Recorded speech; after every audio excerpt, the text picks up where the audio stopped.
The phrase moved through Harrow Bend in 3 days, from the store porch to the church steps to the logging road. She's building a stove with no fire. Men slowed their wagons to watch. The storekeeper offered $5 for her horses when they froze.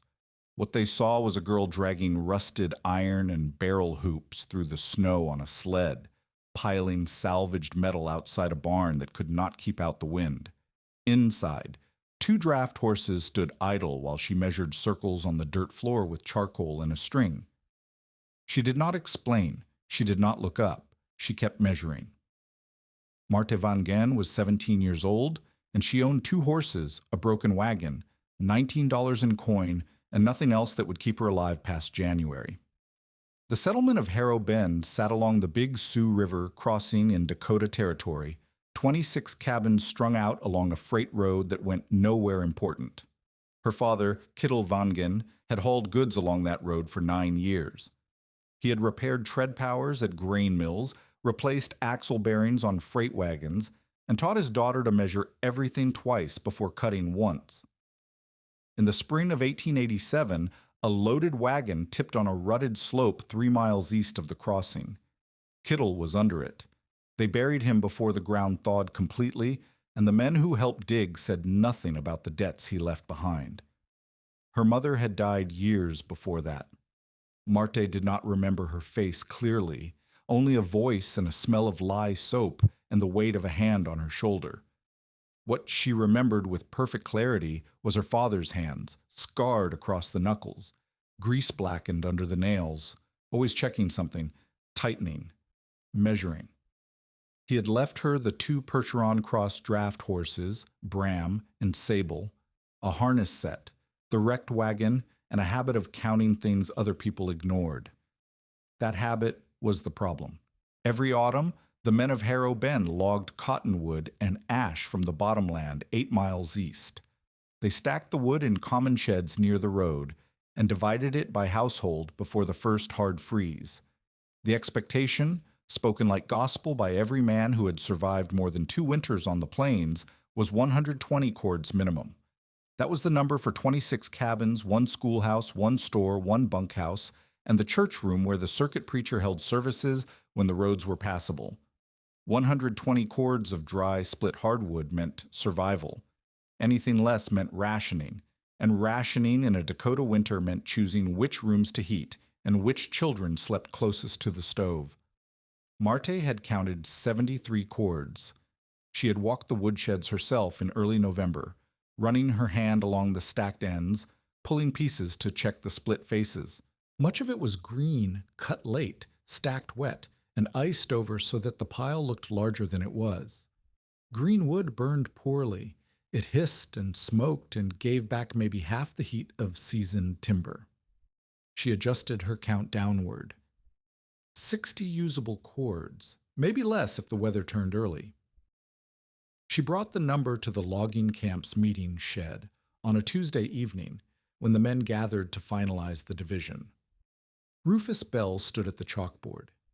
He was 54, a former riverman who had run timber down the Missouri before his knees gave out, and he had been logging boss at Harrow Bend for 6 years. The men trusted him because he was large, certain, and loud. He had already written his tally on the board, 104 cords, sufficient under rationing. Marthe stood at the back of the shed. Wet wool steamed near the stove. Pine pitch smoke hung trapped under the low rafters. She could hear horses stamping outside and the creak of frozen mud under shifting boots. She said, "The count is wrong." Every head turned. Rufus set the chalk down slowly. She told them what she had found. 73 cords stacked, much of it green, loosely piled and iced so the volume looked honest, but the heat value was not. She explained that green wood loses heat to boiling off its own moisture before it ever warms a room. She said the real number, adjusted for green weight and loose stacking, was closer to 60 usable cords. Rufus recalculated on the board. 26 cabins, 1 schoolhouse, 1 store, 1 bunkhouse, 1 church room.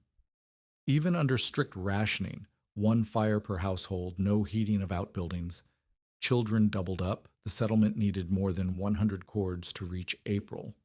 He wrote the numbers large. Then he turned to face her.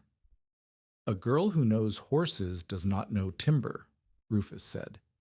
He told the room that Marte had mistaken fear for arithmetic. He said the pile was sound. He said he had been stacking wood before she was born. He said green wood burned fine if you kept the draft open. None of that was true, but the men were tired and the shed was warm, and Rufus was large and certain, and Marte was 17 and alone. Ephraim Crow spoke next. He sat near the door on a barrel he had brought himself, because Crow never sat on anything that was not his property. He was 46, the storekeeper and claim lender, and he had a voice like a man reading a contract aloud. He said Marte was panicking the settlement for attention. He said her father had been a decent freighter but not a timberman, and the apple had not fallen close to the tree. He said if Marte wanted to count things, she could count the $14 her father still owed his store. Marte corrected Rufus's math in front of the room. She pointed to the board where he had excluded the schoolhouse from the tally. She pointed out that his rationing estimate assumed the weather would break by March, which no one could promise. She used the word green 4 times and the word honest once. That was the social crime. The issue stopped being wood and became authority. Rufus accused her of lying to break morale. His face had gone the color of raw beef. He looked at the men and said, "I will not have the camp rattled by a child who cannot tell seasoned wood from green." Crow backed him. Of course, Crow backed him. A town that panicked about fuel was a town that bought coal, lamp oil, flour, and emergency goods at whatever price Crow set. He had quietly advanced credit against winter shortages already. Fear was his inventory. The men voted. Not formally, not with hands raised, but with silence and averted eyes and the particular slouch of people deciding not to get involved. Rufus said Marte could keep her horses, but could not draw from the communal woodpile. She was told to shelter in the empty freight barn north of the road, a building with gaps in the siding wide enough for snow dust, 3 miles from the settlement, standing alone on open prairie where the wind came unbroken from the northwest. A deputy had been sent to keep order. He was young and uncomfortable and had spent the entire meeting examining his own boots. When Rufus ordered Marte out, the deputy would not meet her eyes, but he slid her father's harness knife across the table. "You can keep what fits in your hands," he said. Marte took the knife. She walked out of the meeting shed into air that tasted like iron. The horses were tied at the rail, Bram and Sable, their breath freezing on their whiskers. Bram was 17 hands and Sable nearly as tall, heavy-bone crosses bred for pulling, not for standing idle in a drafty barn while their owner starved. She had 2 draft horses, $19, half a wagon, 3 days of oats. Less than 1 cord of usable dry wood in the barn's lean-to. No right to the town woodpile. No family within 500 miles. No passage money. No one coming. She could not leave.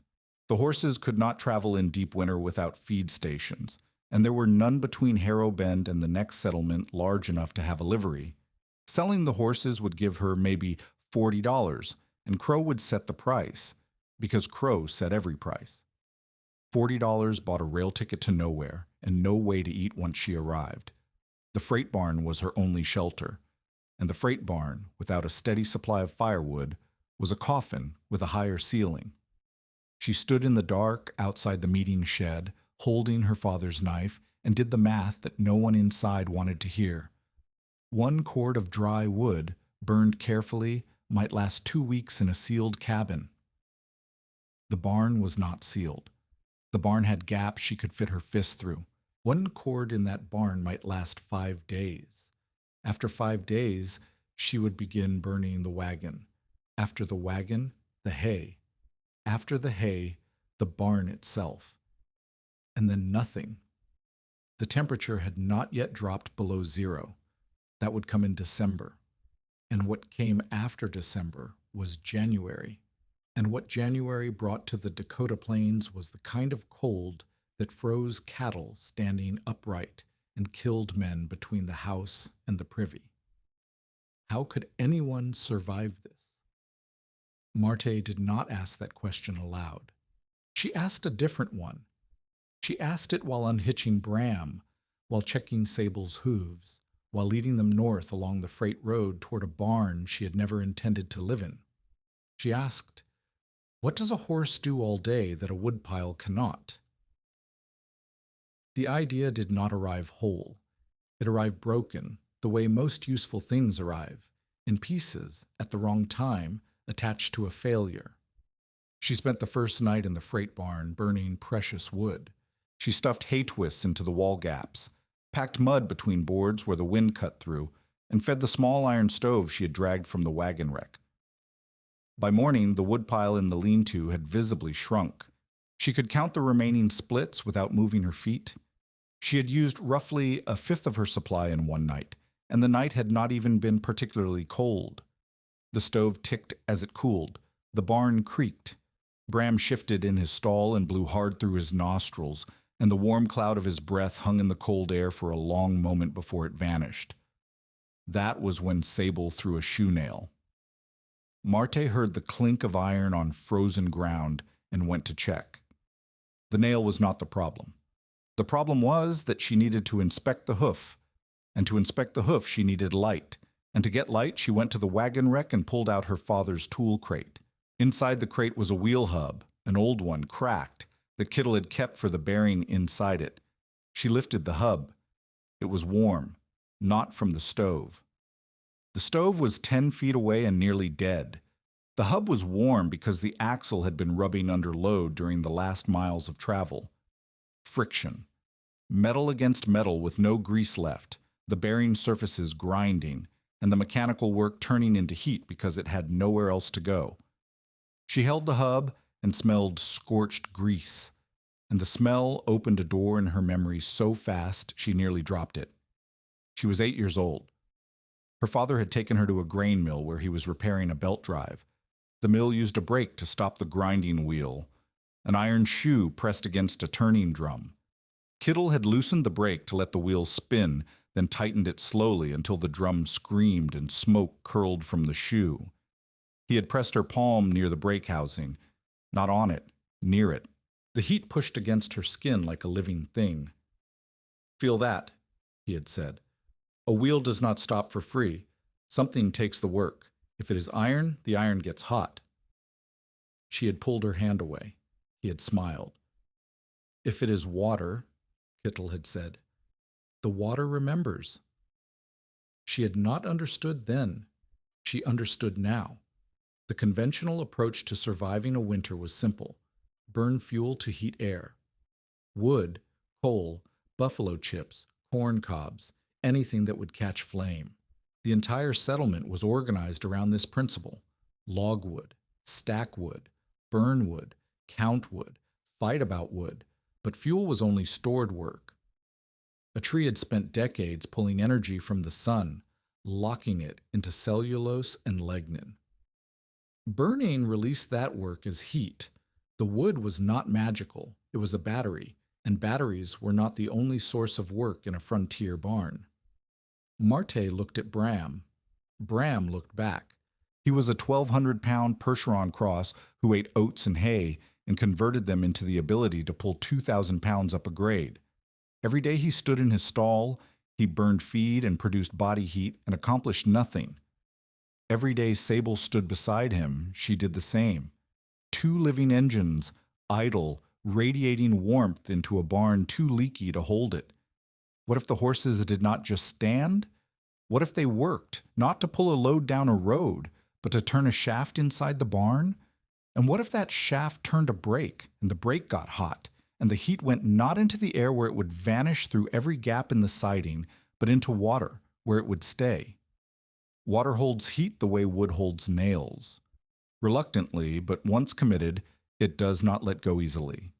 A 200-gallon tank of water warmed by friction and insulated by hay bales would radiate heat for hours after the horses stopped. It would not boil. It would not need to boil. It needed only to rise above freezing and stay there, turning the inner room of the barn from a death trap into something a human body could survive.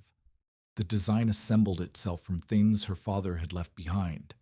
A tread power, a sloped walking platform like the horse treadmills used in mills and creameries across the upper Midwest, planks and rollers for the bed, a shaft from wagon axle iron, a brake drum from mill scrap, brake shoes that could be tightened by a screw to control friction, a 200-gallon stock tank to catch the heat, leather belts from harness scraps to connect the parts, clay, hay, and manure plaster to seal the barn walls, canvas to enclose an inner room.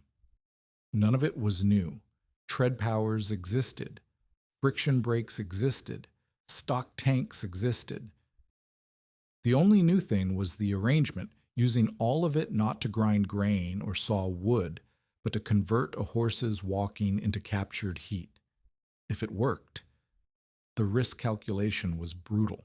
If she failed, the horses would exhaust themselves for nothing. She would lose the only assets she owned. The barn would remain unheated. The wood would be gone. And the town would call her both liar and fool, the girl who panicked about firewood and then killed her own horses trying to warm a barn with walking. If she succeeded, she could stretch one cord of wood through an entire season. She could keep the horses alive, which kept her alive. And she could prove, when the cold finally came, that her count had been right and the settlement was short. She was measuring plank angles in the barn the next afternoon when Tollef Brecke appeared in the doorway. Tollef was 22, a teamster who worked the freight road and lived in a cabin a mile south of the settlement. He was tall, thin-faced, and carried himself with the careful posture of a man who respects other people's work without always understanding it. He had been at the meeting. He had not voted against her, but he had not spoken for her either. He watched her stretch a string line across the barn floor where the treadmill frame would stand. "What are you building?" he asked. Marte told him. She did not dress it up. A tread power, a friction brake, a water tank. The horses walk, the shaft turns, the brake heats, the water stores it. Tollef was quiet for a long time. Then he said, "A horse walks to pull. It does not walk to warm a room." Marte walked him to the wagon wreck and made him touch the old wheel hub. He jerked his hand back. "That is from wasting power," he said. "Then I will waste it where I can keep it," Marte said. Tollef shook his head. He told her the horses would founder on a treadmill. He said the shaft would seize in cold weather. He said the brake would crack or burst. He said she was taking 2 healthy horses, her only way out of Harrow Bend come spring, and gambling them on a contraption that no one had ever used for heating. Every one of his concerns was reasonable. Every one of them was the kind of doubt that would occur to anyone watching this story, and Marte had no guarantee he was wrong. She said, "If I burn the wood, it lasts 5 days. If the horses work, they eat oats, and the oats last longer than the wood. The math is not complicated, Tollef. It is just uncomfortable." He left without agreeing. He left without arguing further. He left the way practical men leave when they have said their piece and the other person has not listened, with a half shake of the head and a look that says he will check back in a week to see whether she is still alive.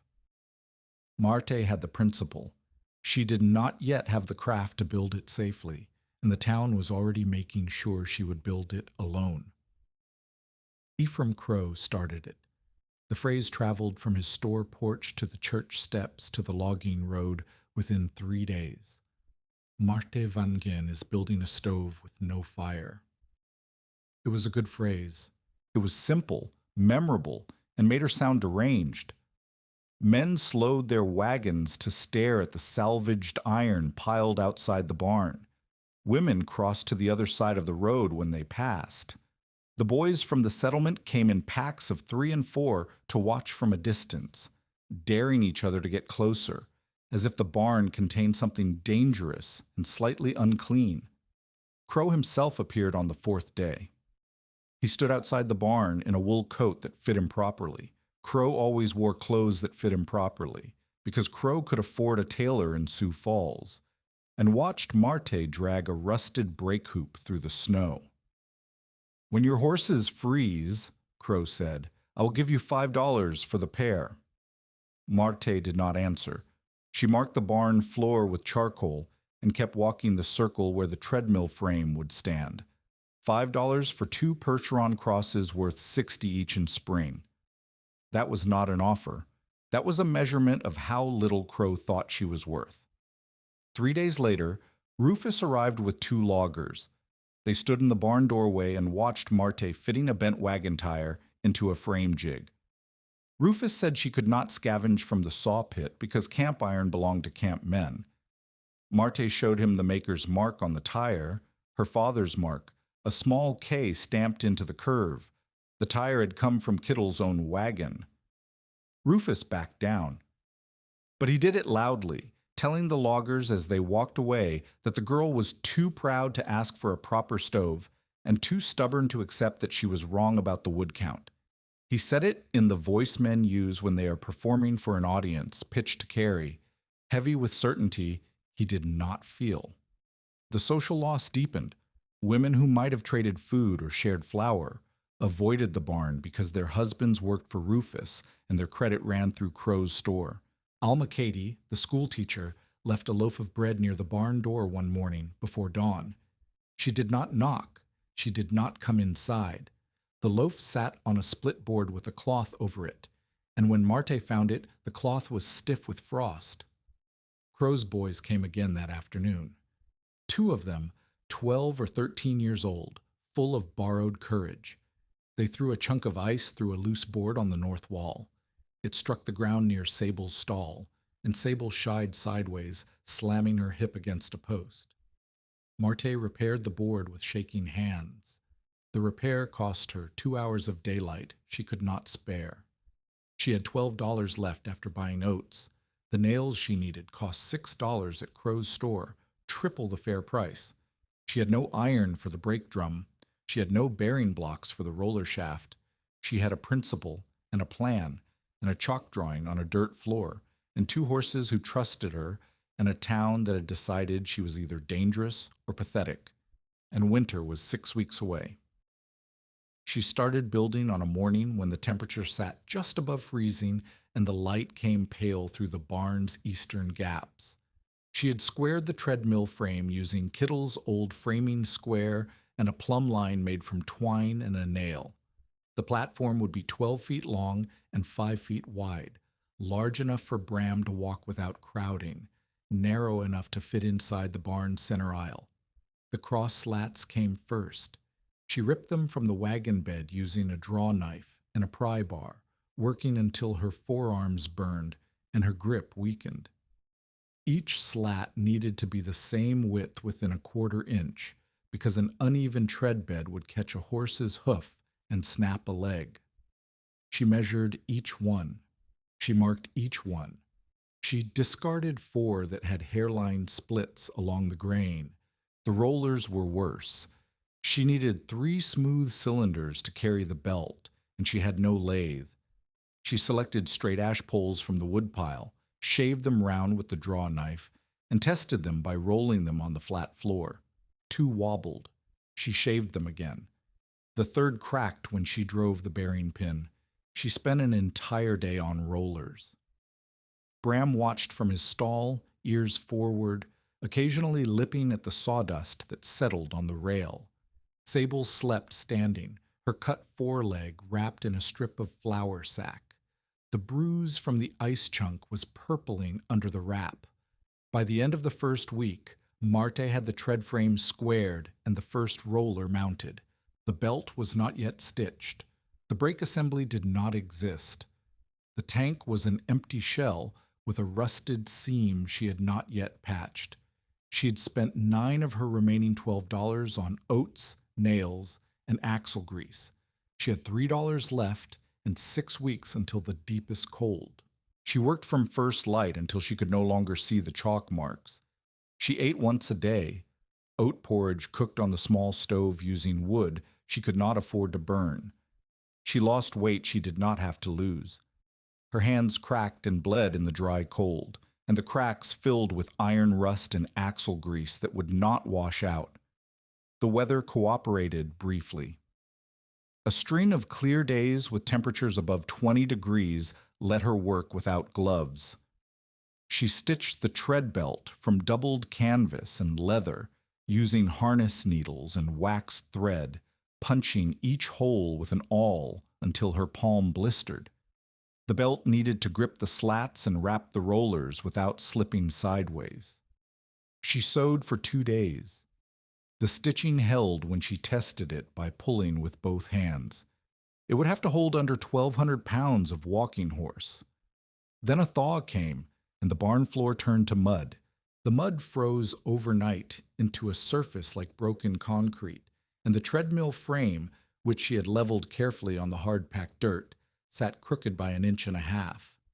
She spent a full day chipping frozen mud, re-leveling, and shimming the frame legs with flat stones. The work was not dramatic. It was not heroic. It was the tedious, grinding labor of a person who cannot afford a single mistake and keeps making small ones. Rufus's men removed a borrowed auger from the barn while Marte was hauling water. She returned to find it gone, and a boot print in the mud near the door that matched no shoe she owned. She did not go to the settlement to ask for it back. She drilled the remaining holes with her father's hand brace, which was slower and duller, and turned her forearms into knots of pain by evening. At night she lay in the hayloft above the horses and listened to the wind testing the walls. She could feel every gap. She could hear the barn breathe, cold air pushing in through the north side, warmer air leaking out through the south. The building was a sieve. Even if the machine worked perfectly, the heat would escape unless she sealed the interior. She began plastering. Clay from the creek bank, mixed with chopped hay and horse manure, packed into every gap she could reach. The plaster froze before it cured. She mixed it again with warm water from the stove kettle and applied it in layers, each one thin enough to set before the cold killed it. The work coated her hands, her arms, her hair. The barn began to smell like a stable and a pottery works combined. The inner room took shape, a 12 by 14 foot enclosure inside the barn, walled with hay bales stacked 3 high and covered with canvas. The treadmill sat outside this room, with only the brake drum and tank inside, so the heat would concentrate where it mattered. The design meant losing the horse's direct body heat from the enclosed space, but gaining control over where the friction heat went. She was fitting the first belt to the roller when she heard boots on the frozen ground outside. Heavy boots, a limp. A man stood in the barn doorway. He was short, broad-shouldered, with one eye clouded to the color of skim milk and a left leg that swung stiffly from the hip.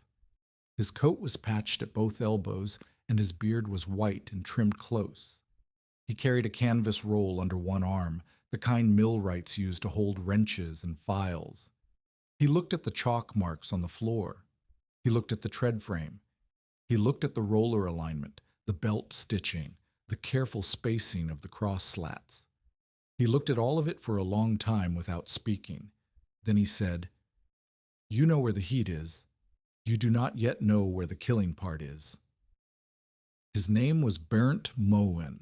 He was 68 years old, Norwegian-born, a millwright and former thresher repairman who had come to Dakota Territory 20 years earlier and stayed because leaving required energy he no longer had.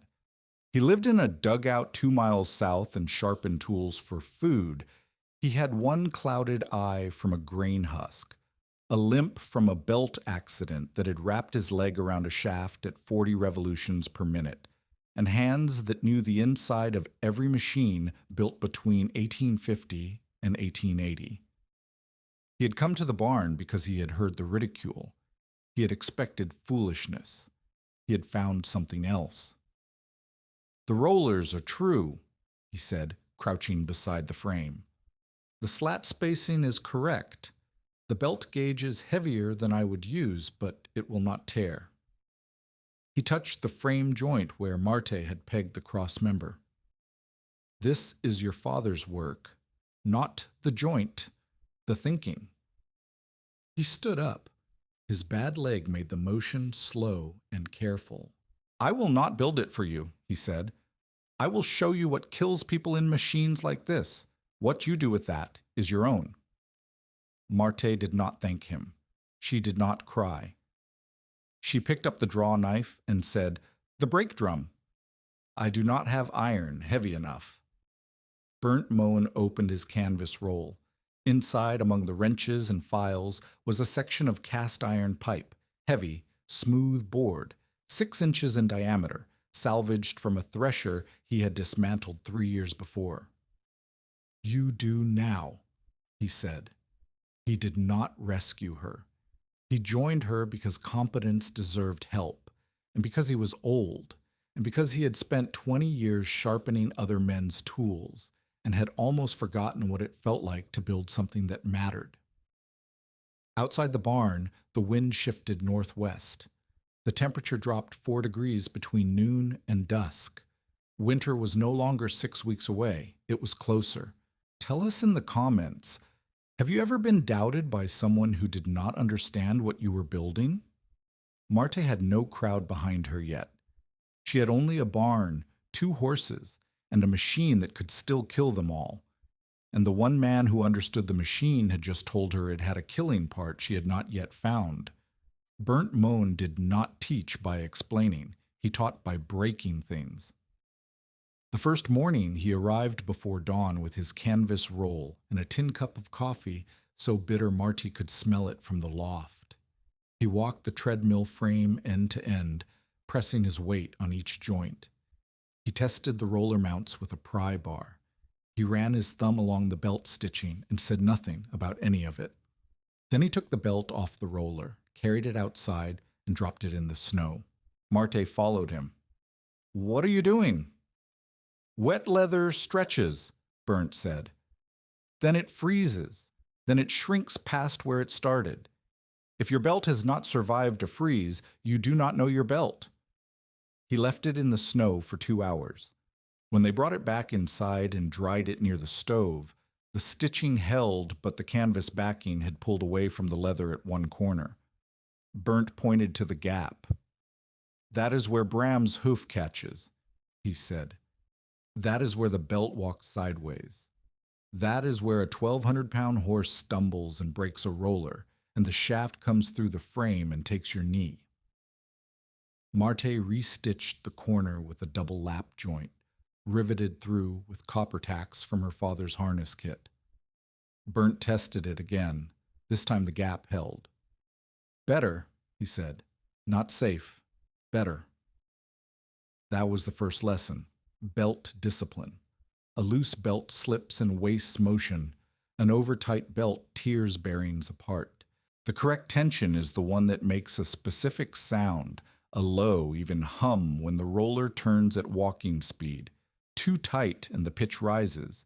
Too loose and the belt slaps. Burnt made Marthe close her eyes and listen for the slap. He adjusted the belt 3 times until she could hear the difference between a 1/4 inch of tension. "Your eyes will lie to you in a cold barn," he said. "Your ears will not." The second lesson came the next day. Brake control. The brake was the heart of the entire machine, the component that converted the shaft's turning motion into heat. Burnt had helped Marthe mount the cast iron pipe section as a drum on the main shaft. Around the drum sat a band of iron strap lined on the inside with a layer of wetted rawhide that would grip without scoring the metal too deeply. A screw handle tightened the band against the drum. More pressure meant more friction. More friction meant more heat. And more heat, applied too fast, meant fire. Burnt demonstrated with the drum turning by hand. He tightened the screw 1 full turn. The drum slowed. He tightened it another turn. The drum stopped, and a thin curl of smoke rose from the rawhide lining. 2 turns is warming, Burnt said. 3 turns is danger. 4 turns is the rawhide catches fire, the drum warps, and the horse that was walking calmly on the tread is suddenly attached to a shaft that will not move. The horse panics, the belt jams, and you are standing between the horse and the wall. He loosened the screw and let the drum spin freely again. The brake must be adjustable by small turns, he said. Quarter turns, eighth turns. You feel the resistance in the handle and you stop before the smoke. If you smell rawhide burning, you have already gone too far. Marte practiced on the hand-cranked drum until she could feel the difference between a quarter turn and a half turn with her eyes closed. Her forearms ached from cranking. Her fingers stiffened in the cold. Burnt did not tell her to stop. The third lesson was the most important. Water as buffer. The brake drum could not sit open in the air. Dry iron and rawhide under friction would smoke, char, and eventually ignite the hay-insulated walls. The drum had to sit inside the water tank, submerged or jacketed so that the heat transferred into liquid instead of radiating into dry wood and canvas. Burnt had her seal the brake housing inside the 200-gallon stock tank using tin sheeting and pine tar. The drum turned inside a water bath. The friction heated the water. The water stored the heat and distributed it evenly through the tank walls. If the brake ran too hot, the water absorbed the excess. If the water got too hot, steam vented through a small hole in the lid rather than building pressure. Iron alone burns, Burnt said, pressing his hand against the outside of the tank while Marte cranked. Water argues first. It takes the heat and holds it and gives it back slowly. That is why your father said the water remembers. The fourth lesson was horse pacing. Burnt had worked with tread powers on farms across Minnesota and Dakota. He knew what killed horses on treadmills, steep grades, sudden stops, and sustained high-resistance work without rest. He set the tread slope at an angle low enough that Bram could walk at his natural pace without straining. He insisted on alternating shifts, 40 minutes of walking, 20 minutes of rest, and he showed Marte how to check for signs of overwork. Sweat behind the ears, trembling in the hindquarters, a change in breathing rhythm from steady to ragged. The horse tells you before it breaks, Burnt said, if you listen. The construction continued through the second and third weeks. Each day brought progress. Each day brought a new problem. The tank leaked at the seam. Marte soldered it with a copper-tipped iron heated in the stove, but the solder cracked when the tank cooled overnight. She resoldered it twice. The third time, Burnt showed her how to back the joint with a strip of lead sheet hammered flat and sealed with pine tar.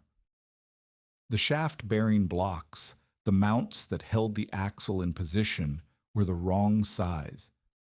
Marty had carved them from hardwood, but the wood swelled in the damp air of the barn and seized against the shaft. She needed iron-bearing blocks, and iron-bearing blocks cost money she did not have. Tolif Breka appeared one evening at dusk. He carried a canvas sack and set it inside the door without ceremony. Inside the sack were 2 cast-iron-bearing blocks, slightly worn but serviceable. Found them useless, Tolif said. He did not meet Marte's eyes. He did not stay. He turned and walked back toward the settlement with his collar up and his hands in his pockets, moving the way a man moves when he's doing something he believes is right, but does not want to explain to anyone. Marte fitted the bearing blocks the next morning. They held. 2 days later, Al-Makadi sent 2 of her older schoolboys to the barn at dusk. They carried a sack of bent nails, pulled from old boards, straightened imperfectly, usable. Alma said nothing about where they came from. The boys said nothing at all. They left the sack and ran back toward the settlement in the failing light. These small arrivals were not charity. They were dissent, quiet acts by people who could not openly oppose Rufus or risk their credit at Crow's store, but who saw a 17-year-old girl building something alone in a freezing barn and could not quite manage to look away. The weather tracked Marte's progress like a creditor. Temperatures dropped through November. The first hard frost turned the mud around the barn into iron. The wind shifted northwest and stayed there, a steady pressure that found every remaining gap in the plaster. Marte burned small amounts of wood each night, just enough to keep the stove from going cold, and watched the stack in the lean-to shrink by splits she could count on one hand. The progress markers accumulated, tread frames squared and shimmed, rollers mounted, belt stitched and freeze-tested, brake drum mounted inside the water tank, shaft aligned and bearing blocks bolted, screw handle fitted and tested by hand, inner room enclosed with hay bales and canvas, chimney hole patched with tin and plaster. The device needed less smoke venting than a stove, which meant less cold air pulled through the gaps. The setbacks accumulated faster. A roller split under Bram's weight during the first walking test. The ash wood, stressed by the cold, cracked along a hidden knot. Marte and Burnt spent 2 days carving a replacement from a denser piece of oak that Burnt had buried in his dugout for seasoning. The first belt walk test ended in 30 seconds. The belt walked sideways off the roller, bunched against the frame, and jammed. Bram stopped and turned his head to look at Marte with an expression she interpreted as patience mixed with doubt. Burnt adjusted the roller crown, a slight curve in the center of the roller that keeps the belt tracking straight, using a draw knife and a piece of broken glass as a scraper. Crow raised the price of nails to triple. Marte needed nails for the belt guard and the safety rail. She could not afford them. She used wooden pegs for everything that did not bear direct load and saved the remaining iron nails for the tread slats where a horse's hoof would strike. The weather broke briefly in early December. A warm Chinook wind softened the snow on the roofs. Children went to school without heavy wraps. Men on the logging road said winter was breaking early, and some of them believed it. Rufus Bell came to the barn. He stood in the doorway, larger than the frame, and watched Burnt adjust the brake screw while Marte led Bram onto the tread platform. Bram's hooves found the slats, and his weight settled. The rollers creaked, the belt moved, the shaft turned. Rufus watched the shaft for a long time. "You have a horse walking in a box," he said. "I've seen them on farms. They pump water. They cut feed. They do not heat barns." Burnt did not look up from the brake. "They heat everything they touch. You have just never met anyone who wanted to keep it." Rufus shook his head. "A warm morning does not prove a warm January." He looked at Marte. "When this fails, you come to the settlement and you ask for wood like a reasonable person. No one will say a word." Marte said, "You do not have enough wood to give me." Rufus left. He did not slam the door. He closed it carefully, the way a man closes a door when he is no longer certain he is right, but cannot afford to show it.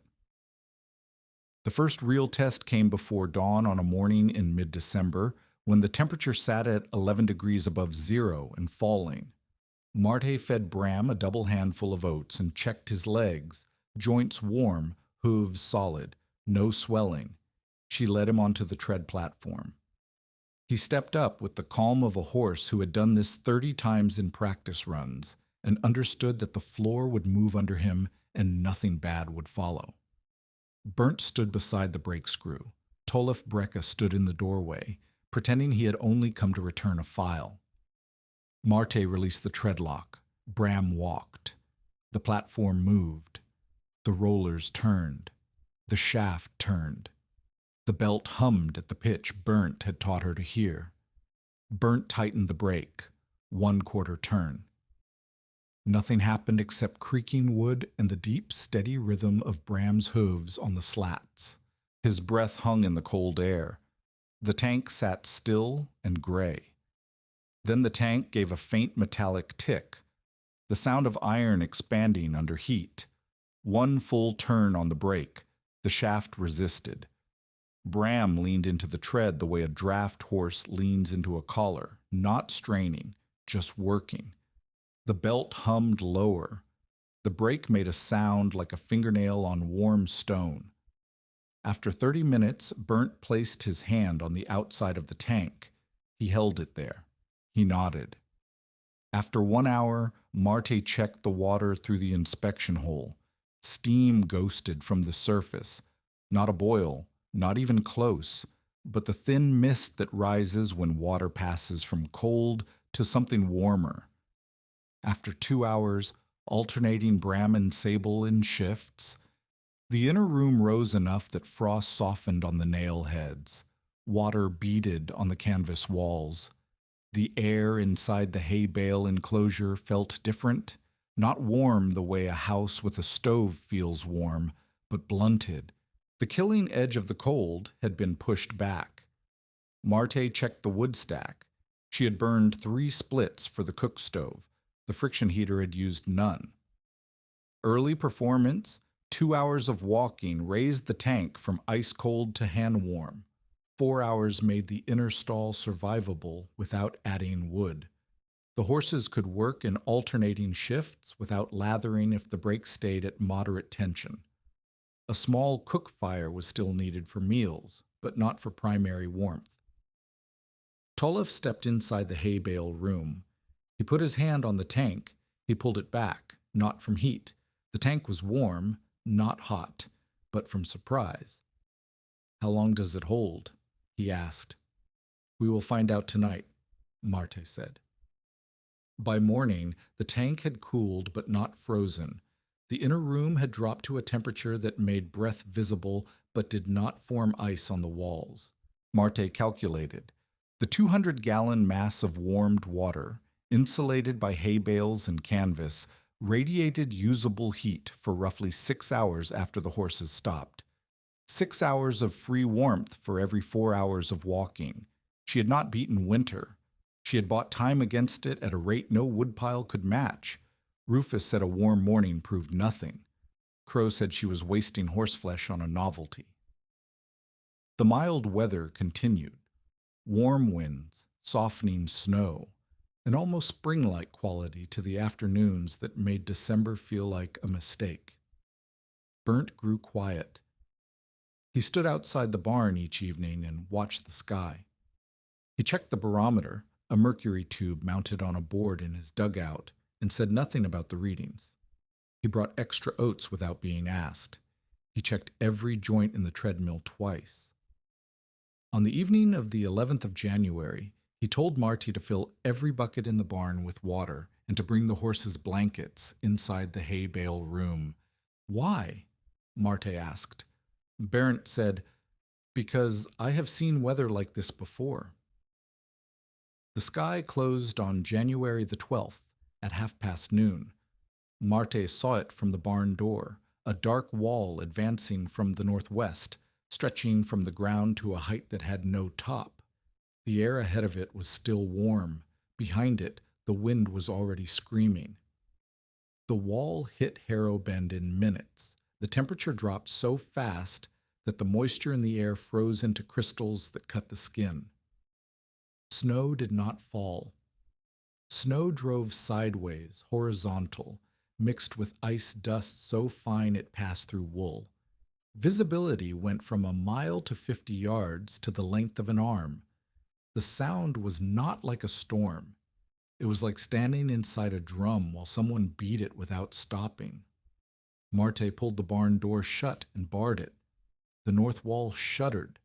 Snow dust sprayed through gaps she had missed in the plaster, thin white jets that hit the floor and scattered. The treadmill belt stiffened. She had not started the machine. The horses were in their stalls, heads low, ears flat, the instinctive posture of animals who know what is coming and cannot explain it. She needed heat now. She led Bram onto the tread. His hooves found the slats. She released the lock. He walked. The belt moved. The shaft turned. She reached for the brake screw. It did not move. Ice had formed along the band where moisture had condensed and frozen overnight. The screw was locked. Marty put both hands on the handle and pulled. Nothing. She braced her foot against the tank and pulled again. The handle gave a quarter turn with a sound like cracking teeth. The brake engaged. The shaft slowed. Bram leaned in and kept walking. But the friction came wrong, uneven, catching and releasing as the frozen section of the band passed the drum. The shaft jerked. Bram stumbled on a slat. Marte's heart went into her throat. She remembered Burnt's lesson.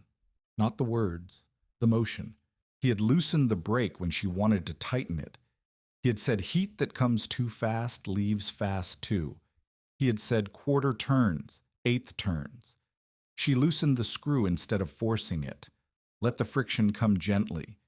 Let the ice melt from the band's own warming before demanding full contact. The jerking stopped. The shaft turned smooth. Bram steadied and walked. She poured a kettle of warm water over the brake housing. Steam rose, not from the tank, but from ice leaving the metal. The band thawed. The screw turned freely. 20 minutes. The tank ticked. 40 minutes. The inner room air shifted from deadly to merely cold. 1 hour. Frost softened on the nail heads. Then the barn door boomed. Not wind, a fist. Small, rapid, desperate. Marte lifted the bar.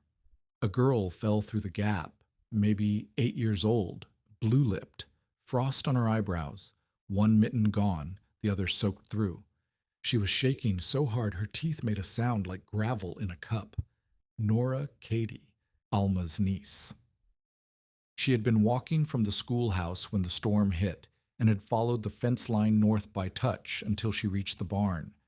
She had been outside for 20 minutes. Her fingers were gray at the tips. Marte carried her to the hay bale room and wrapped her in a horse blanket and held her hands between her own. The hands were stiff. The skin felt like cold wax. Waiting meant losing her. The gray in Nora's fingers would become white, and white would become black, and black meant the flesh was dead. Marte tightened the brake. One full turn. Bram leaned harder. The shaft protested but held. The tank temperature climbed. She soaked a cloth in the warming water and wrapped Nora's hands. The girl screamed, not from cold, but from the pain of blood returning to tissue that had shut down. The scream was the best sound Marty had heard all day. Screaming meant nerves were alive. Sable stood in her stall, the cut forelegs still tender, ears pinned at the noise of the wind. Marty could not use her yet. Bram would have to carry the load alone until the acute danger passed. Bram walked. The minutes passed. The tank warmed. Nora stopped shaking. Her lips went from blue to white, to a color that was not yet pink, but was closer to it than blue. She opened her eyes and looked around the hay bale room, the steaming tank, the canvas walls, the sound of hooves on wood, and asked, "Is the barn on fire?" Marte said, "No, it is walking." Meanwhile, the settlement suffered. The blizzard had struck during the warmest part of the day. Men were on the logging road. Children were at the schoolhouse in light clothing because the morning had felt like March. The drifts buried the woodsheds within the first hour. Snow packed so hard against the doors that it took 3 men to force a path to the common pile, and what they found was worse than the ice and snow. The wood they uncovered was the green timber Marte had warned about. It hissed. It smoked. It filled the cabins with a haze that stung the eyes and gave back half the heat of dry splits. Rufus led men to the woodpile and rationed what remained. The math he had refused to check in November now checked him. 26 cabins burning green wood at survival rates would exhaust the pile before the storm ended. He knew it. He did not say it. Warren Pike, The elderly bachelor who lived in a claim shanty at the edge of the settlement was found by a neighbor nearly dead. His stove had burned through its last wood by mid-afternoon. He was sitting upright in a chair with his hands in his lap and his eyes open and his skin the color of candle wax. They carried him to the bunkhouse where the stove still burned and piled blankets on him, and someone said he would be fine, and someone else said nothing because they could see his feet. Crow's coal barrels were locked inside his store. The store door was blocked by a drift that reached the eaves. 3 men dug for an hour to reach it. Crow charged $4 a bucket, 8 times the summer price. 2 families paid. The rest could not. If you are invested in this story, subscribe and stay with us because the machine had finally begun to warm the barn, but the one man who knew how to keep it safe was still somewhere out in the whiteout. Burnt had gone to his dugout that morning to fetch a pressure screw, a backup for the brake handle. When the storm hit, he was a mile from the barn with no shelter between. Marte did not know where he was. She knew only that he was not here, and the brake screw was the component most likely to fail under sustained heavy use, and if it failed, she had no replacement and no one to tell her what to do. She kept the machine running. Bram walked his 40-minute shift. Sable, favoring her cut foreleg, took a lighter shift, 20 minutes at reduced brake pressure. Marte adjusted the screw by feel, listening to the belt, touching the tank, checking the water temperature through the inspection hole. She fed Nora warm water from the tank, a cup at a time. She packed hay around the inner room's base where cold air crept under the canvas. The storm did not ease. The wind did not shift. The temperature did not stop falling. At dark, or what she guessed was dark, because the sky had been the same featureless gray since noon, the barn door boomed again. Tolef Breka fell through it. His ears were white. His coat was frozen stiff at the shoulders. Snow caked in his beard like mortar. He had walked from his cabin by following the fence posts, each one a miracle of touch in the blinding snow. He did not ask how the barn was warm. He stood inside the hay bale room and held his hands over the tank and breathed. "Rufus is burning fence rails," Tolef said. "The green wood smokes too much. Pike is down." Marte said, "Help me with the brake." It was then, in the 3rd hour of the storm, with Nora wrapped in blankets and Tolef thawing his ears and Bram walking steady on the tread and Sable resting in her stall, that the brake screw stripped. The threads gave way under Marte's hand. The screw turned freely, catching nothing. The band loosened.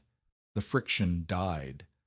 The shaft spun without resistance, and Bram, suddenly pulling against nothing, lurched forward on the tread. Marte grabbed the screw housing and tried to force the threads to catch. They would not. The metal had worn past its grip. She could feel the tank already cooling under her hand. Not fast, but the direction was wrong, and in this storm the direction was the only thing that mattered. If the brake locked completely, Bram could be thrown off the tread by the sudden stop. If the brake loosened completely, the heat died, and the room would begin its slide toward the temperature outside. She looked at the screw. She looked at the gap between the band and the drum. She needed something that would hold the band tight against the drum at a fixed pressure, not adjustable, but locked. Her father's harness knife was in her belt. The blade was 4 inches long, heavy-backed, with a flat spine. She drove the blade between the band and the frame as a wedge. The band tightened against the drum. Friction returned. The shaft slowed. Bram settled into his working pace, but the wedge could not be adjusted. If the drum heated too much, she could not back it off. If the horses needed to stop, the band would hold the shaft locked until someone pried the knife free. She told Tolef to hold the knife handle. If she said loosen, he pulled. If she said hold, he held. His job was to be the screw that had failed, a human adjustment in place of a mechanical one. Tolliff took the handle without argument. The practical skeptic had become the brake. They held the machine together by hand through the worst hours. Marte managed the horses. Tolliff managed the brake. Nora slept. The storm howled. The tank radiated heat into a room that smelled of wet canvas, horse sweat, warm iron, and hay. Near midnight, or what felt like midnight, a rope slapped against the barn wall. Then a thumping at the door, weaker than the wind but human. Marte opened it. Burnt Moan stood in the snow, barely upright, one hand gripping a rope he had dragged behind him from fence post to fence post, all the way from his dugout. His face was the color of ash. His bad leg had given out twice. She could see the snow packed into his coat at the hip and knee where he had fallen. He carried the pressure screw in his coat pocket. He had walked a mile through a whiteout that killed healthy men in half that distance to bring a piece of iron the size of a fist. Marte pulled him inside. Tolliff caught him when his legs buckled. They sat him near the tank and wrapped him in the blanket Nora was not using. Burnt looked at the treadmill. He looked at the knife wedged in the brake band. He looked at Tolliff holding the handle.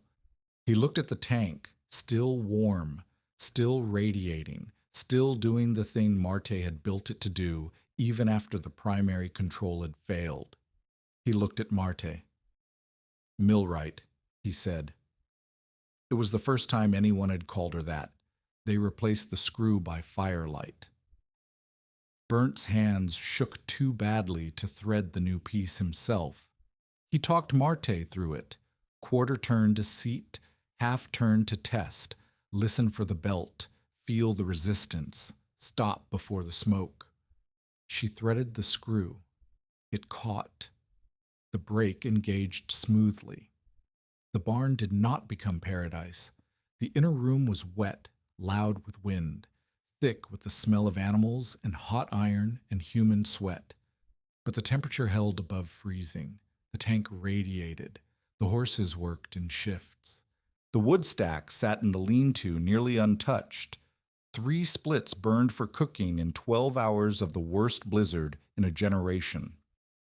Some hours later, Marte had stopped counting. The barn door received its loudest blow yet. Not wind, not a fist, a shoulder driven by the weight of a large man who had run out of options. Rufus Bell stood in the snow with Ephraim Crow and 6 half-frozen men behind him. Their coats were white. Their faces were raw. Crow's good wool coat was soaked through and hanging from his shoulders like a dead thing. 2 of the men were holding a third upright between them. They had come because the green wood was gone. They had come because the fence rails were burning and the cabins were filling with smoke. They had come because Crow's coal was buried and his prices were criminal and his store was drifted shut. They had come because the barn on the North Road, the barn where the crazy girl walked horses in circles, was the only building in Harrow Bend with heat that did not depend on flame. Rufus looked at Marte. His certainty was gone. His authority was gone. He was a large, cold, frightened man standing in snow up to his thighs. Marte opened the door. Marte did not let them all the way in. She stood in the doorway with the storm at her back and ordered Rufus to scrape the snow from his boots before stepping on the tread platform. She told Crow to open his coat so she could check for frostbite on his hands. She told the men carrying their half-conscious companion to bring him to the hay bale room and lay him on the floor near the tank, not against it, because skin that cold against metal that warm would blister. The reversal was immediate and total. The men who had voted to exile her now stood in her barn following her instructions, and not one of them questioned it because the alternative was outside, and outside was death. She put Rufus to work. She told him to lead the men into the side stall beyond the hay bale room and pack loose hay around them for insulation. She told him to keep their boots on. Removing boots from frostbitten feet caused damage she had seen her father treat on teamsters. She told him to ration the warm water from the tank, 1 cup per man, sipped slowly. Rufus obeyed. He did it without argument, without his usual volume, without the performing voice he used when he wanted an audience. He did it the way a man does things when the person giving orders is the person who owns the only warmth in the county. Crow stood apart. He had positioned himself near the tank and was holding his hands over it, the way a man holds his hands over a fire he did not build and does not understand. His good wool coat hung like wet paper. His fingers were white at the tips, but not gray. He had reached the barn in time. He watched Marte manage the room and said nothing. His silence was louder than anything he had said at the meeting shed. Tolliff kept his post at the brake handle. The replacement screw Burnt had carried through the storm was in place now, but Tolliff stayed anyway, monitoring the tension, listening for the belt, calling out when Bram's breathing shifted. The practical skeptic had crossed a line somewhere between his cabin and this barn, and he was not going back. The storm lasted through the night and into the next morning. Marte and Tolliff ran the horses in shifts, Bram 40 minutes, Sable 20 on her tender leg, Bram again. The tank held its temperature. The inner room stayed above freezing. 11 people slept in a space designed for 2 horses and 1 girl, and the thing that kept them alive was not flame, but friction, not fuel, but work, not wood, but water that remembered the heat a horse had given it. By the second morning, the wind dropped. The sky opened to a pale, exhausted blue. The drifts outside the barn stood higher than the door frame, sculpted into hard ridges by the wind. The settlement looked like it had been buried and partly exhumed. Rooflines showed above the snow.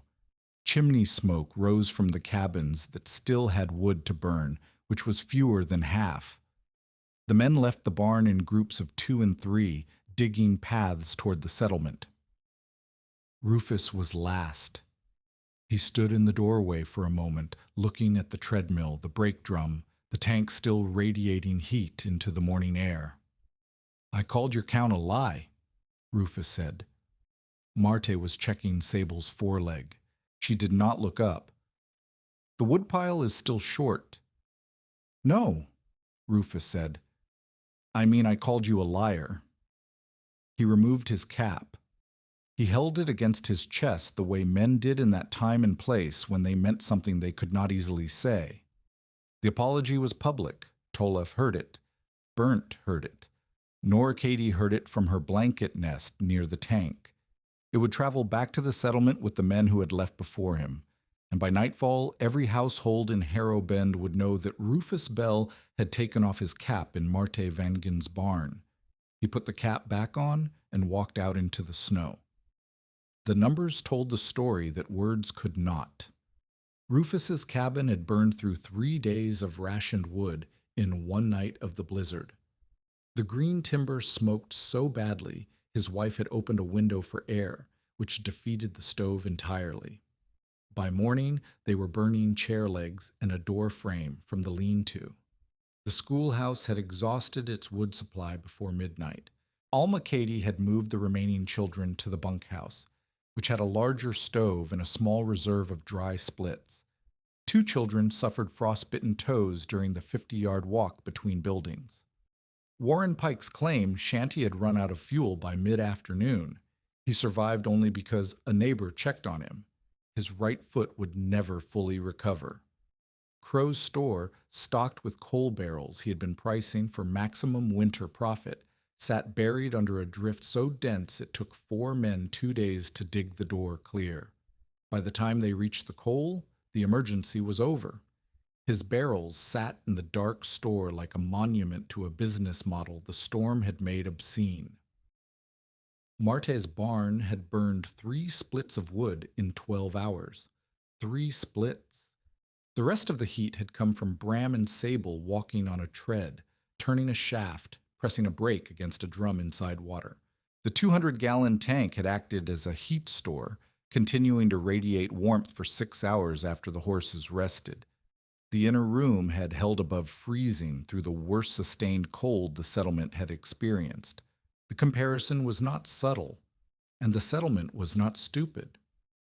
They came in ones and twos at first. Al-Makadi arrived the day after the storm broke, carrying a pot of bean soup and asking questions she had clearly been composing in her head for hours. How heavy did the break need to be? Could a mule drive the tread? How large did the tank need to be for a room the size of the schoolhouse? She wrote the answers in a lesson book with a pencil stub, the same way she recorded arithmetic problems for her students. Tolliff brought Randy Flatten, the widow who lived north of the settlement with 1 mule, 3 children, and a firewood supply that had been marginal before the storm and was now critical. Randy was small, sharp-voiced, and did not waste time on pleasantries. She looked at the treadmill, the brake, the tank, and said, "Can I build a smaller one?" Marte said yes. Then she said something that surprised everyone in the barn, including herself. "But not from my instructions alone. You need to see what kills people in machines like this." She made Randy sit on a hay bale and watch the machine run for an hour. She showed her the brake at 1 turn, 2 turns, 3 turns. She let her hear the difference between a humming belt and a slapping belt. She showed her the smoke that rose from rawhide when the screw went too tight, and the way Bram's breathing changed when the resistance climbed too high. She made Randy touch the tank at different stages, cold, warm, hot, too hot, so her hands would know the language before her mind needed to translate. Rufus came the next day. He did not ask to learn. He asked to help. The difference mattered. He brought straight lumber, dry ash, seasoned properly, the kind of wood he had insisted the green timber was equal to, and now could not pretend otherwise. He carried it into the barn on his shoulder and set it against the wall without ceremony. Marte put him to work explaining green wood. She stood him in front of Tolef, Randy, and Alma, and told him to describe why the woodpile had failed.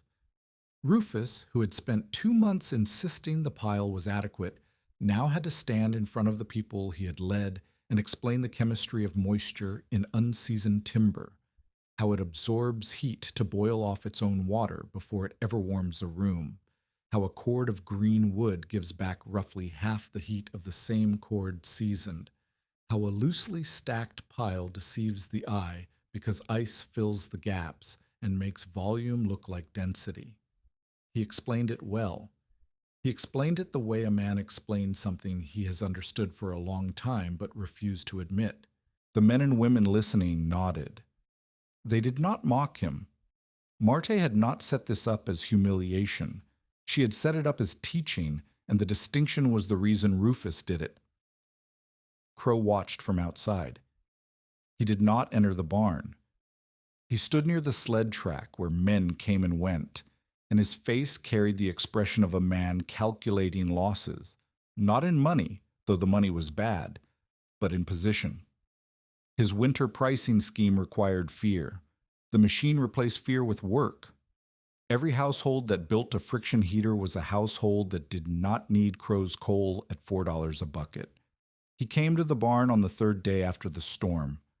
He stood in the doorway, not inside, not outside, occupying the threshold the way a man does when he has not decided what he is. "I will buy the machine," Crow said. "I will pay fair price and manage access for the settlement. Distribution should be orderly." The barn went silent. Tolef stopped sanding a plank. Alma looked up from her lesson book. Burnt, sitting near the stove with a blanket around his shoulders and a cough he was trying to hide, turned his clouded eye toward the doorway. Marte set down the draw knife she had been using to shape a belt guard. "You sell coal back to people," she said. "I will not sell you heat." Crow stood in the doorway for a long moment. Then he turned and walked back toward his store. He did not argue. He did not threaten. He left with the particular silence of a man who has been refused something he expected to receive and is already planning his next approach. He would try again. Marte knew that. Crow always tried again. The weeks after the blizzard were the weeks Burnt Moan came fully alive. He had spent 20 years in a dugout sharpening other men's tools. He had repaired threshers, aligned belts, trued shafts, and replaced bearings in machines owned by people who did not know his name and would not have remembered it if they had. The friction heater was the first machine he had helped build from nothing since a feed mill in Minnesota 12 years earlier, and the effect on him was visible. He moved faster. He talked more. He argued. The arguments were the best part. Marte wanted to build the second heater, the one for the schoolhouse, as an exact copy of the barn machine. Same tread dimensions, same brake drum, same 200-gallon tank. She wanted reliability through repetition. Burnt said no. The schoolhouse was smaller than the barn. It had better walls and a sound roof. It did not need 200 gallons of thermal mass.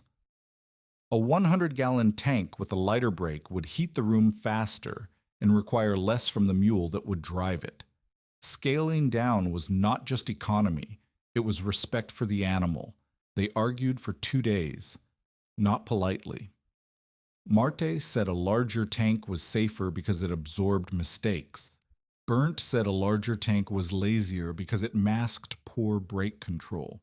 Marte said she would rather overbuild than watch a child freeze because the schoolhouse heater was too small. Burnt said she was confusing size with safety, and a machine too large for its space would overheat the room, encourage careless operation, and waste the mule's strength. A machine is not better because it is bigger, Burnt said. A machine is better because it fits. They compromised.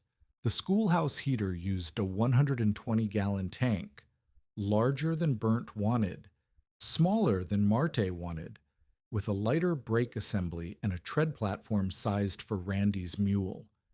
Burnt designed a foot lever that released brake pressure instantly in case the mule startled. Marte added a belt guard made from split-barrel staves to keep children's hands away from the moving parts. They built it together over 3 weeks. It was the closest thing to joy Marte had experienced since her father died. The sound of tools on wood, the smell of iron filings, the back and forth of two people who understood the same language of shafts and bearings and heat transfer. Burnt showed her how to crown a roller with a broken bottle, holding the glass at an angle and scraping the wood in long strokes until the center rose a hair's width above the edges. He showed her a faster way to seal tank seams using a lid strip backed with rosin. He showed her a method for testing belt tension with a weighted string that was more precise than listening alone. In return, Marte showed Burnt something he had not expected. She showed him how to teach. Burnt understood machines the way some people understand music, intuitively, completely, without needing to explain the steps between hearing and playing. This made him a brilliant builder and a poor instructor. He would adjust a bearing by feel and expect the person watching to understand what he had done. He would hear a bad belt and tighten it before anyone else noticed the sound. His knowledge lived in his hands, not in his words. Marte made him slow down. She made him explain each step before he performed it. She made him put names on the sensations. The slap means loose. The whine means tight. The hum means right. She made him teach Randy, who had never touched a machine more complex than a butter churn, and Alma, who was afraid of the belt, and Tolif, who was not afraid of anything but needed to understand why before he could build without supervision. Burnt resisted at first. Then he began to enjoy it. Teaching returned something to him that 20 years of solitary repair work had worn away, the sense that what he knew mattered to someone other than the machine's owner. He told Marte his story in pieces, the way old men tell stories, not chronologically, but by association, triggered by a sound or a smell or a tool in his hand. He had come from Bergen as a young man. He had worked in mills in Minnesota. He had married a woman who died of typhoid in 1874. He had come to Dakota because Minnesota held too many rooms she had walked through. He had never built a machine for himself. He had always built for hire, for men who paid and forgot him. The friction heater was different. The friction heater would stay. His cough got worse. He hid it at first, a handkerchief pressed to his mouth during cold mornings, a pause in his work that he disguised as checking a measurement, a retreat to the stove that looked like warming his hands but was actually waiting for his chest to stop seizing. Marte found the blood on his handkerchief in late February. He had left it on the workbench, folded, and the fold had opened. The stain was dark and had already dried. She picked it up and held it and said nothing for a moment. "How long?" she asked. Burnt said, "Since the walk." The walk through the Whiteout, the mile of rope and fence posts and falling twice in snow that packed into his lungs, the cold that got inside his chest and stayed. He would not see a doctor. There was no doctor within 40 miles. He would not stop working. The schoolhouse heater needed finishing. The safety rules needed writing. They made a rule board together, a flat piece of pine with the guidelines burned into the wood using a heated nail. Never tighten the brake beyond 2 turns without checking water level. Rest horses after 40 minutes under heavy drag. Keep children clear of belts. Never run the brake dry. Never leave the tread unattended. "A machine is only good if the weakest person may stand near it safely," Burnt said. It was the last thing he burned into the board. He died in late October of 1888. Not in melodrama. Not in a blizzard. He had completed his final inspection of the schoolhouse heater that morning, checking the belt, testing the brake, oiling the bearings, approving the guardrails. He walked back to his dugout, sat in his chair, and did not wake up. Tollef found him the next morning with his tool roll open on the table and a half-sharpened chisel in his hand. They buried him on the hillside south of the settlement. Rufus carried the coffin. Tollef dug the grave. Alma read from the Bible because the circuit preacher was 3 weeks away. Crow did not attend. Marte sat beside the quiet tread frame in the barn that evening. The tank was cold. The belt hung still on the rollers. Bram stood in his stall and watched her with the dark, patient eyes of a horse who has seen a person sit motionless before and understands that some things cannot be pulled through. The barn held the shape of everything Burnt had taught her: the crowned rollers, the careful belt gauge, the brake that whispered when it was right and screamed when it was wrong. His hands were in every joint. His voice was in every measurement. He had come to the barn expecting foolishness and found instead the last thing worth building, and the building had killed him, and the thing he built would outlast the winter that took him. She sat until the cold drove her to the stove. Then she fed Bram and Sable, checked the brake screw, and went to bed. The next winter came early and came mean. By mid-November, the temperature had dropped below 0 twice, and the settlement was better prepared. Rufus had insisted on counting green wood separately, and the dry wood supply was closer to adequate, though not generous. 3 barns now had friction heaters. The schoolhouse had Burnt's machine. The freight barn had the original. Randy Flotten's mule-powered unit warmed a corner of her cabin large enough for her children to sleep without waking to frost on their blankets. Marte was teaching Alma Katie how to adjust the schoolhouse brake when the chimney cracked. The sound was sharp and wrong, not the creak of a building settling, but the snap of fired clay splitting along a stress line. Smoke erupted from the join where the stovepipe met the wall. Within seconds, the schoolroom filled with a gray haze that burned the eyes and caught in the throat. 23 children were in the room. The oldest was 14, the youngest was 5. They began coughing, then crying, then pushing toward the door. Alma grabbed the nearest children and moved them toward the exit.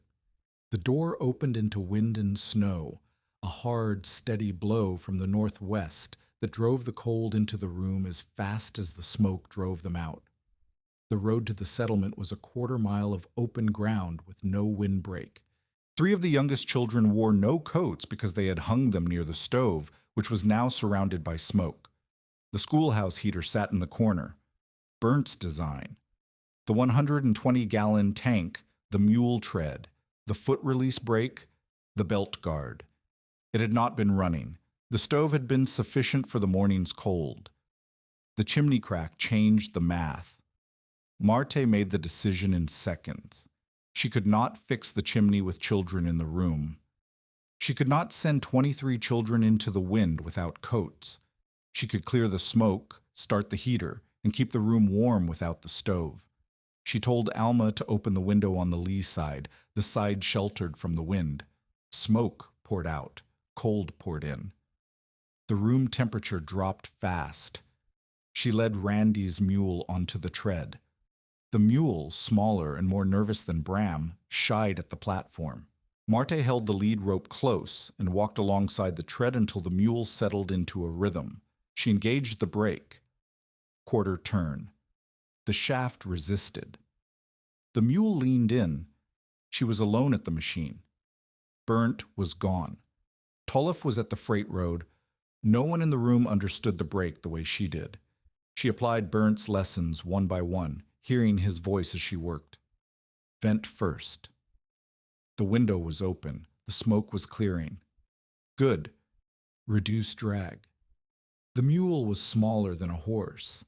She kept the brake at 1 turn, no more. The heat would come slower, but the mule would not panic. Heat water steadily. She checked the tank through the inspection hole. Cold. The water had been sitting unheated for days. It would take longer to warm than a tank that had been cycled recently. She estimated 2 hours to reach useful temperature. Keep children away from belts. The belt guard was in place. She moved the youngest children to the far wall behind the teacher's desk and told the oldest girl to keep them there. Use the mule in shorter intervals. 20 minutes on, 15 off. The mule was willing but not conditioned for sustained tread work.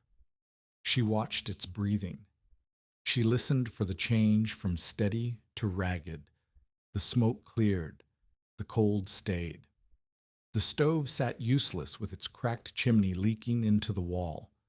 Marte stuffed the chimney gap with wet rags to stop the draft and sealed the stovepipe connection with mud from the wood box. The repair would not last, but it stopped the smoke. The tank ticked after 40 minutes. The room was cold, but no longer dropping. After an hour, the air near the tank felt different, blunted, the way the barn had felt during that first test. The children stopped shivering. One of the younger boys fell asleep against the wall, which Marte took as the most reliable thermometer in the room. Alma Katie stood beside the tread and watched the mule walk and the brake turn and the tank warm. She had seen the machine before. She had studied its dimensions. She had written its specifications in her lesson book, but she had never watched it save a room full of children from a broken chimney on a day when the alternative was a quarter-mile walk through cutting wind. "I want to learn to run it myself," Alma said. "You will," Marte said. By afternoon, 2 fathers had arrived to fix the chimney. The schoolhouse was warm. The children were safe. The mule rested in its stall with an extra measure of oats.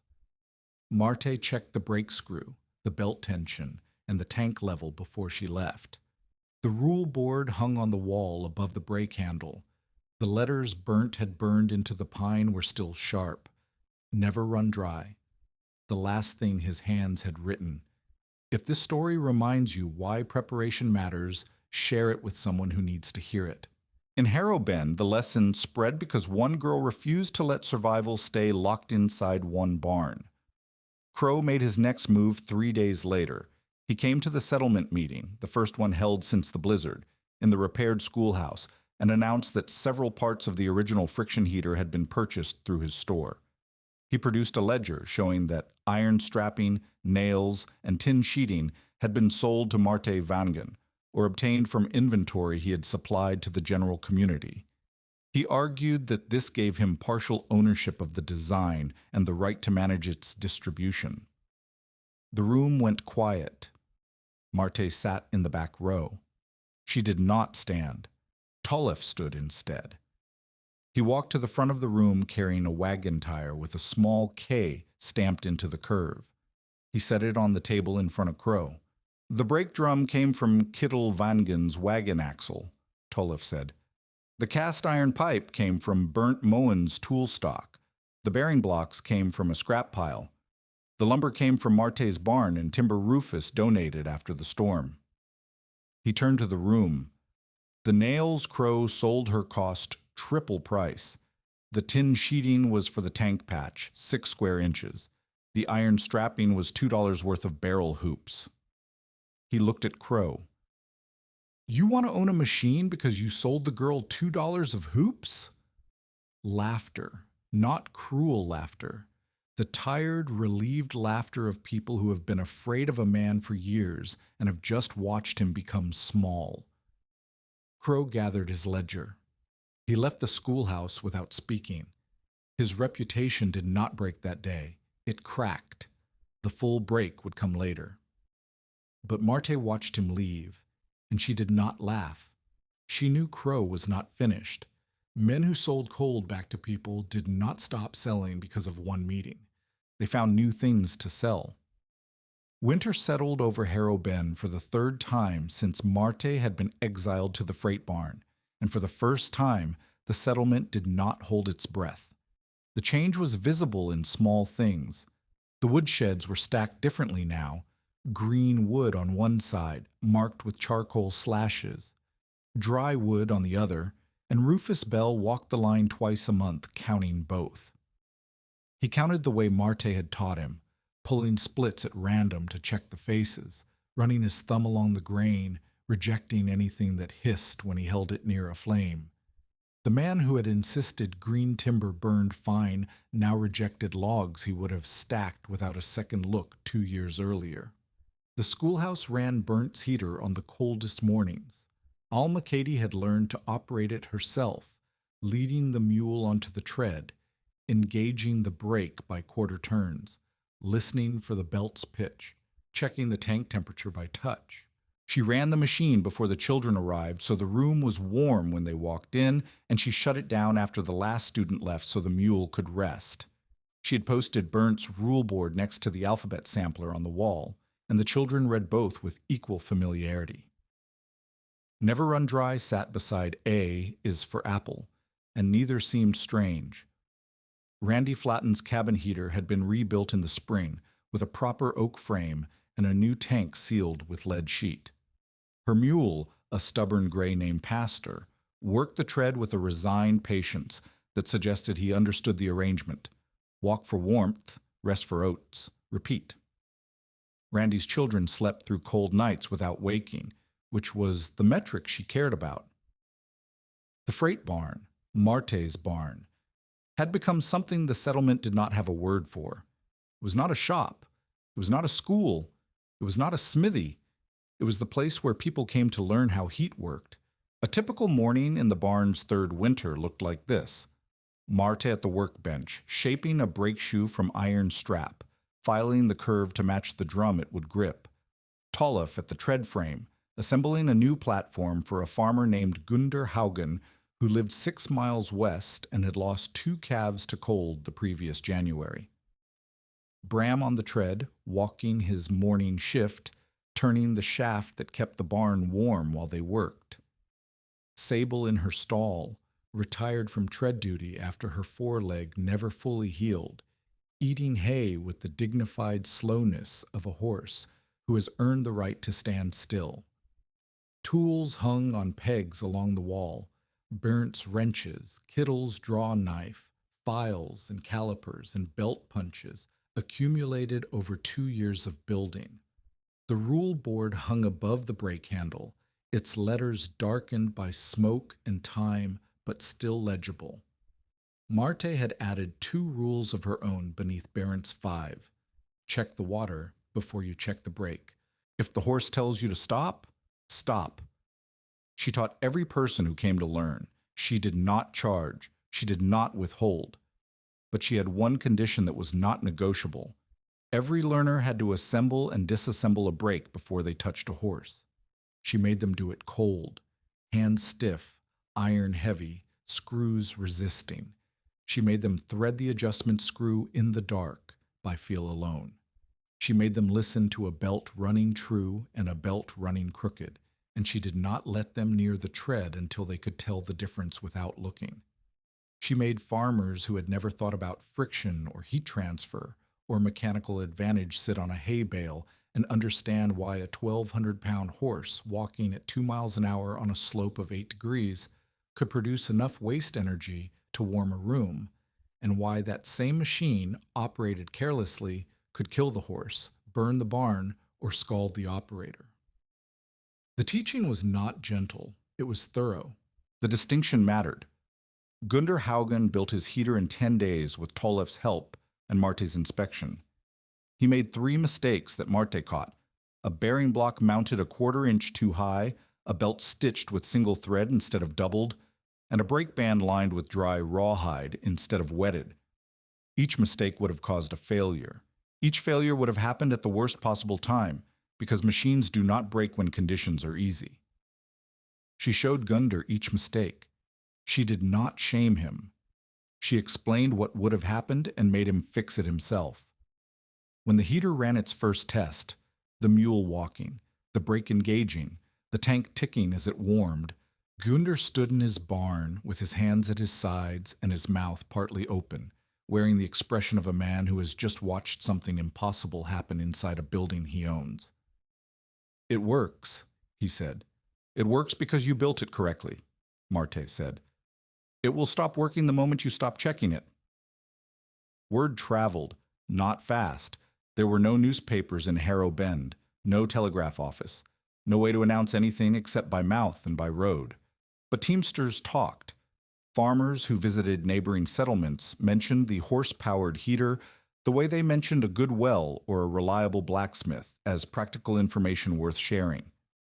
A man from Brookings County rode 30 miles to see the machine and spent 2 days in the barn taking measurements and asking questions. Marty answered with the patience of someone who understood that every question, no matter how basic, meant one more household that might survive a January. Crow's final winter began with an ice storm in late November of 1889. The storm was not a blizzard. It was worse in some ways, a freezing rain that coated everything in a shell of ice so heavy it brought down tree limbs, collapsed 2 fence lines, and sealed doors shut as effectively as any snowdrift. The roads became glass. The woodsheds were accessible, but the wood inside was glazed with ice that had to be chipped off before it could be split. Animals that were not sheltered slipped and broke legs. Crow had prepared for winter the way he always prepared, by hoarding. His store held coal, lamp oil, flour, salt pork, and nails at prices he would raise the moment the temperature dropped far enough to make people desperate. He had watched the friction heaters spread through the settlement with the quiet fury of a man watching his customers learn to feed themselves. 3 barns, 1 schoolhouse, and the freight barn now had working machines. Each one was a household that would not come to his counter with panic in their eyes and money in their fists. He had expected the heaters to fail. He had expected horses to founder, brakes to seize, tanks to leak and freeze, and the whole enterprise to collapse under the weight of its own complexity, sending the settlement back to the simple equation he understood. Cold weather plus limited fuel equals Ephraim Crow's profit margin. The heaters did not fail. The settlement's relationship to winter had changed. People still burned wood. They still needed stoves for cooking, but the emergency warmth, the heat that mattered when everything else went wrong, no longer depended on flame alone. It depended on work, and work came from horses and mules that ate hay and oats, which the prairie grew in abundance. Crow's coal sat in his store. His prices sat on his ledger. And on the night of the ice storm, his stovepipe collapsed under the weight of ice that had built up along the exterior joint where the pipe met the roof. The pipe buckled inward, the seal broke, and smoke poured into the back room where Crow slept.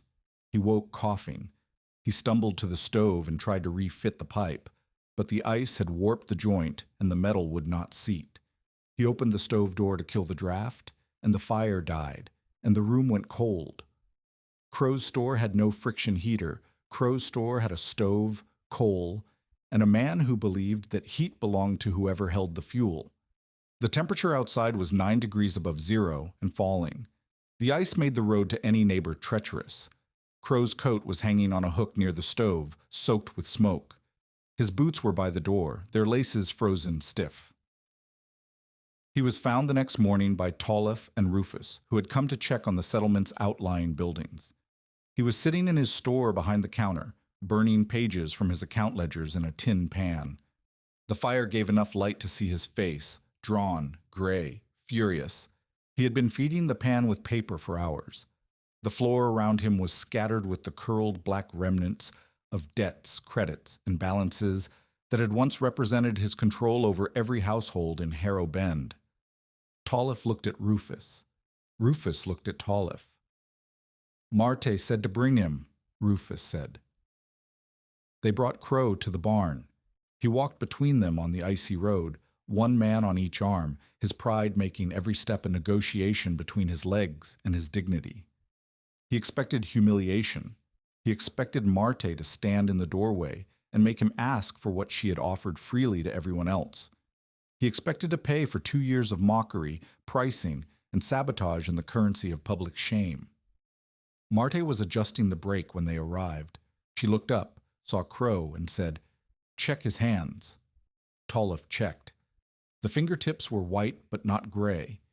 He had been cold, not frostbitten. The tin pan fire had kept his core temperature survivable. The account ledgers, as it turned out, had one final use. Marte gave Crow work. She did not give him a blanket and a spot near the tank. She did not give him warm water and sympathy. She gave him a seat beside the tread platform and a watch, a tin pocket watch with a cracked crystal that Burnt had used for timing horse shifts. "Count the minutes," she said. "When the watch hits 40, tell me. When it hits 60, tell me again. Check the water level between shifts. If it drops below the mark on the side, add a bucket from the barrel." Crow stared at her. "You want me to time the horse?" "I want you to help maintain the machine," Marte said. "The same machine you tried to buy, the same machine you tried to claim. It keeps people warm. It does that because someone watches it. Today, that someone is you." Crow sat on the hay bale beside the tread. He held the watch. He counted the minutes. He checked the water level. He did the small, unglamorous work of keeping a machine running, the work that Burnt had done, that Marte did every day, that kept the brake from seizing and the belt from slipping and the horses from working past their limit. He did it for 3 days, until his stovepipe was repaired and his store was warm again.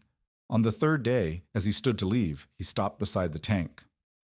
"I thought heat belonged to whoever held the fuel," Crow said.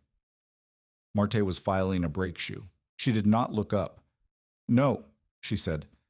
"Heat belongs to whoever keeps it from escaping." Crow left. He walked back to his store on a road the ice had released. He did not become a different man. He did not renounce his prices or open his coal stores to the poor. He was still Ephraim Crow, but he lowered his winter coal price to a number that was merely expensive rather than criminal, and he stopped sending boys to throw ice at barns, and he never again tried to claim the machine was his.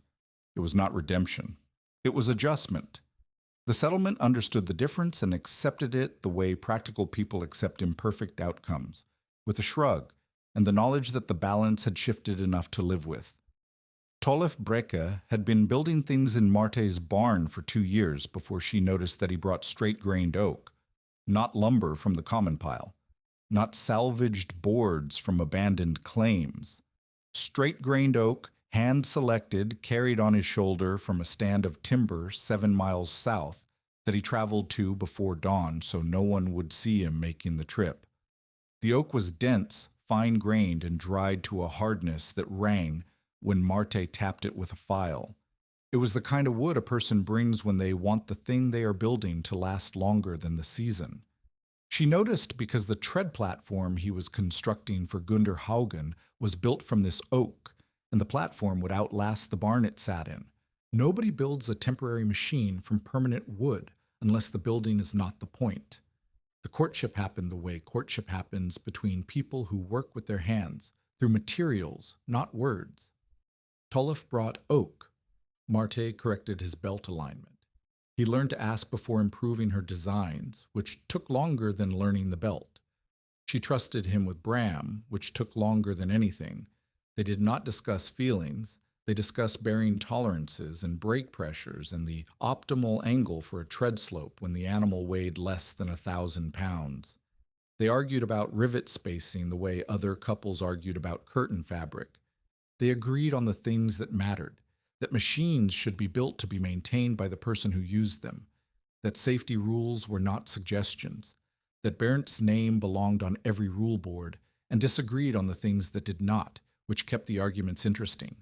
Tollef asked Marte to marry him on a Tuesday in April of 1890, while they were both covered in axle grease and Sable was trying to eat his hat. He asked the way he did everything directly, without ceremony, in the middle of a task. "I want to build with you," he said, "not just machines." Marte looked at him.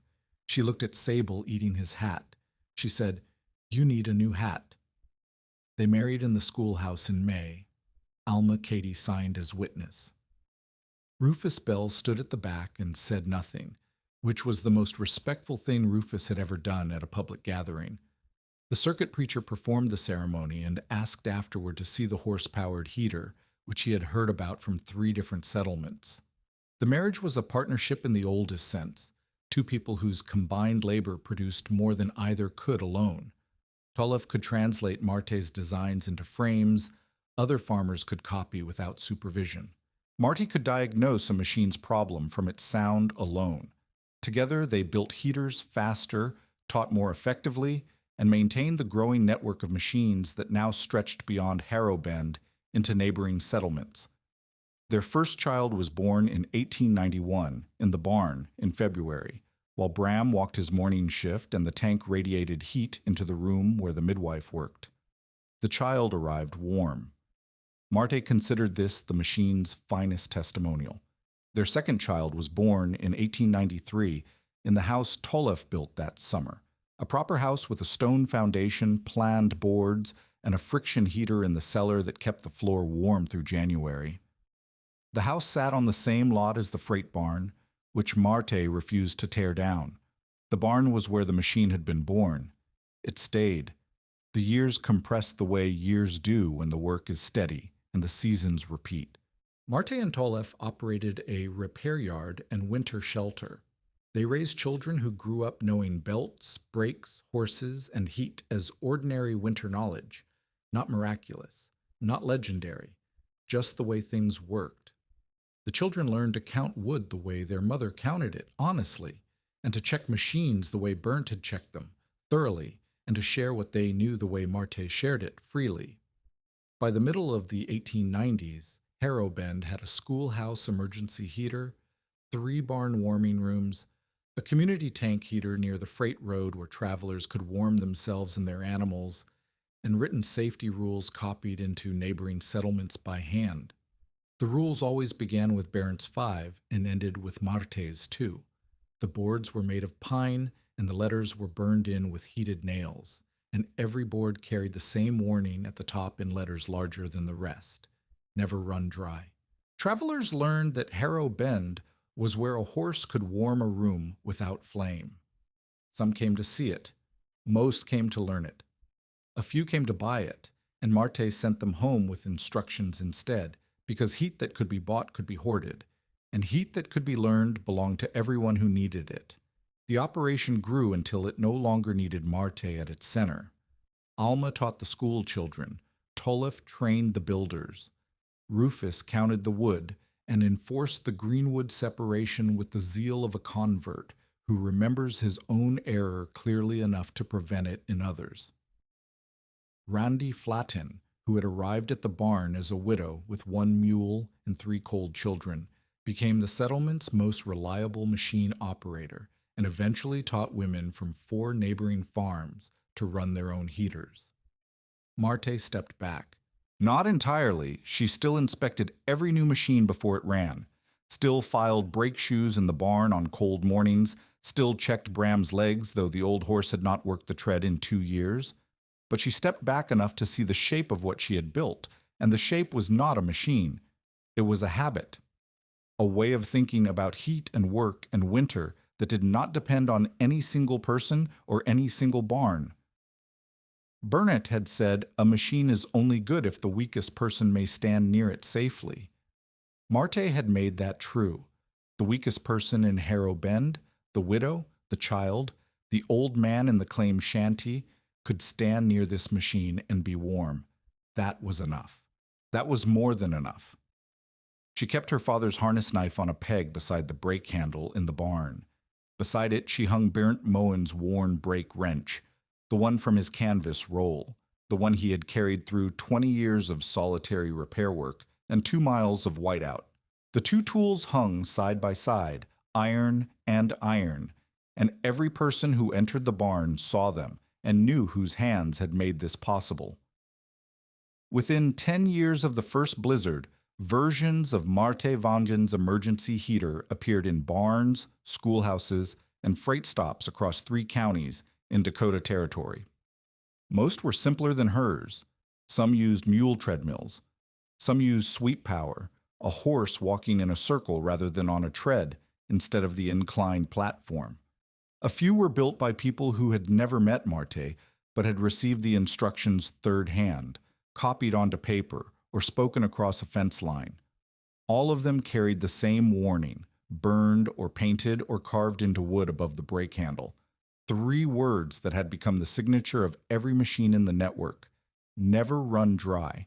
Marte lived out her later years at Harrow Bend, repairing winter machinery and teaching children to count heat the way others counted coins, carefully, honestly, and with the understanding that the number mattered more than the wish. She outlived Bram, who died standing in his stall at the age of 29, and Sable, who followed him the next spring. She did not replace them. She said the barn had enough ghosts. She died in old age after one final winter inspection of the schoolhouse heater, checking the belt tension with her hand the way Burnt had taught her, listening for the hum. She left her father's harness knife hanging on its peg beside Burnt Moan's brake wrench, iron beside iron, where the next millwright would find them. On January the 12th, 1888, the temperature on the Dakota Plains dropped so fast that children walked to school in shirt sleeves and came home through a whiteout that killed 235 people across the Great Plains. The woodsheds vanished under drifted snow. Green logs hissed uselessly in stoves. A logging boss named Rufus Bell, who had stood at a chalkboard and told a settlement that a girl who knows horses does not know timber, burned fence rails and chair legs and watched the smoke-filled rooms that his count had promised would stay warm. The thing that saved them was not a bigger woodpile. It was not a deeper shed or a better stove or a richer store of coal locked behind a profiteer's door. It was a 17-year-old girl who had counted honestly, listened to old iron, and understood that a horse's walking could become warmth if someone was stubborn enough to catch it. Long after the storm, the barn stood quiet at dawn. The tank was cold. The tread was still. But on the brake handle, polished by years of careful hands, the iron kept the faint shape of every winter it helped them survive.